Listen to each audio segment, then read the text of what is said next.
Our objective today is a caramelized, savory sweet dinner utilizing late summer produce. The process involves balancing two timelines, securing a sticky glaze on the chicken skin while ensuring the roasted vegetables finish their cook cycle at the same moment. To move from stovetop to oven, you need a cast iron or stainless steel pan. A skillet with a plastic handle is flawed for this operation, as it cannot withstand the necessary oven temperatures. This diagram shows the total ingredient payload. To avoid using all your liquids too early, the honey, balsamic, oil, salt, and pepper are split into two fractions, phase 1 for the roast and phase 2 for the finish. This operation relies on coordinating these two specific phases and managing the heat levels to ensure the ingredients reach the table at the same time. Begin by preheating your oven to 425 degrees Fahrenheit or 220 degrees Celsius. Moisture on the surface of the chicken prevents the skin from browning properly.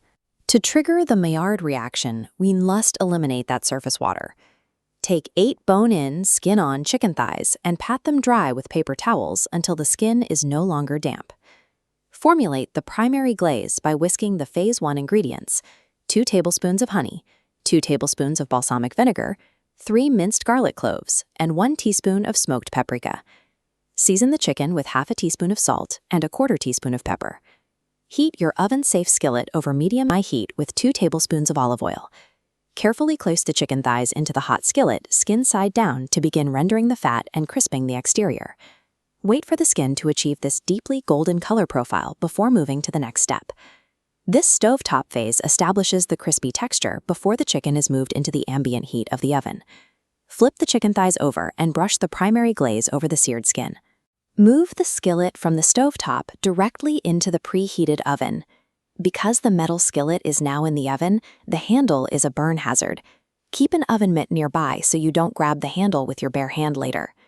The oven cycle cooks the meat through while allowing the sugars and the glaze to caramelize on the skin. Shifting from direct conductive heat to ambient oven heat ensures the protein is cooked safely without burning the glaze. While the chicken roasts, begin processing the late summer vegetables. Slice 2 medium zucchini into half moons, measure 1.5 cups of cherry tomatoes, and remove the kernels from 2 ears of fresh corn. Toss these on a separate baking sheet with the phase 2 allotments of olive oil, salt, and pepper. To ensure everything finishes together, slide the vegetable tray into the oven for the final 15 minutes of the chicken's cook time. During these 15 minutes, the zucchini will soften until it is tender. In the oven, you will also see the cherry tomato skins violently blistering and popping under the intense high heat. While the vegetables finish, prepare the final glaze with the remaining 2 tablespoons of honey and 1 tablespoon of balsamic vinegar.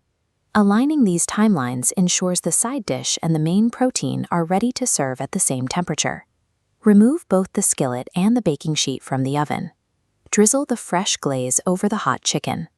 This adds a final glossy layer to the caramelized surface. Arrange the roasted vegetables around the chicken and garnish with 2 tablespoons of chopped fresh basil or parsley. If you choose to use chicken breasts instead of thighs in the future, reduce the oven time to approximately 20 minutes to keep the meat from drying out. By managing surface moisture, heat transitions, and the cooking timeline, you arrive at a dinner where every component is finished simultaneously.